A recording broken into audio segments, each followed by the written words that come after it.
දැන් ගොඩක් අය වීසා ඇප්ලයි කරනවා UK යන්න, ඕස්ට්‍රේලියා යන්න විසිට් වීසා. බට් ගොඩක් අයට ඒක හම්බ වෙන්නේ නැහැ. මෙහි ගොඩක් ට්‍රැවල් ඒජන්සි වලද නැත්නම් කන්සල්ටන්ට්ස් ළඟට යනවා. ඒ වුණත් ඒකත් සමහරට කඩාකප්පල් වෙන අවස්ථා තියෙනවා. මිස්ටර් මනෝජ් හිතන්නේ ඇයි එහෙම වෙන්නේ? ගොඩක් දුරට මම දකින්නේ ගොඩක් ඩොකියුමන්ටේෂන් වලදීත් තියෙනවා. ඒකම ගොඩක් කට්ටිය හිතනවා අර කිව්වගේ චෙක් ලිස්ට් එකක් බැලුවාම වාට වීසා එක හම්බ වෙනවා කියලා.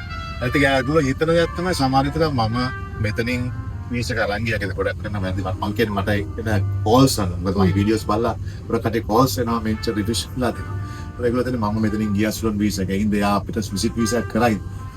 එක්ක මම මෙතනින් මේ ට්‍රැවල් ඒජන්ට් කෙනෙක් වීසා හම්බුණා. ට්‍රැවල් ඒජන්ට්ස් ලාස් කරනවා වීසා නැතුව නෙමෙයි. හැබැයි most of the travel agents like ගොඩක් වීසා රිෆියුස් රේට් එක වැඩි. මොකද මාගාවට වෙනවා ගොඩක් රිෆියුස් වෙලා. ඉතින් මම කියන්නේ මේ විසිට් වීසා එක නම් complicated application එක. ඒක ඔයා දරගන්න මොකද ඉන්ටර්වියු එකක් නේ. දැන් එක්සැම්පල් ඔයා ඉන්ටර්වියු එකක් තියෙනවා ඔයාට ප්‍රසන්ට් කරන්න පුළුවන් ඔයා කවුද කියලා. දැන් ඔයා කියනවා ඔයා ඒ ડોකියුමන්ටේෂන් ඔයා ප්‍රසන්ට් කරන්න ඕන හරියට කොහොමද මේ මම ඔයා කවුද කියලා ප්‍රසන්ට් කරන්න ඕන visa officer. Visa officer application එකක් නෙමෙයි ඒගොල්ලෝ දාස් කරන් බලමු. ඒගොල්ලෝ වෙලාවක් හැම ડોකියුමන්ට් එක through එකකින් අපි දැනගන්න ඕනේ හරි කවරින් ලෙටර් එකක්. කියන්නේ AI යූස් කරලා නෙමෙයි. කවරින් ලෙටර්. අපි AI යූස් කරන්නේ. අපි කවරින් ලෙටර් එක කේටර් කරනවා කස්ටමර්ස් ඒක තමයි ස්පෙෂලිටි එක. ඉතින් ඒකින්ද අපි කියන්නේ ඒ චෙක් ලිස්ට් එක නෙමෙයි. ඒ කස්ටමර් වෙනස් වෙනවා.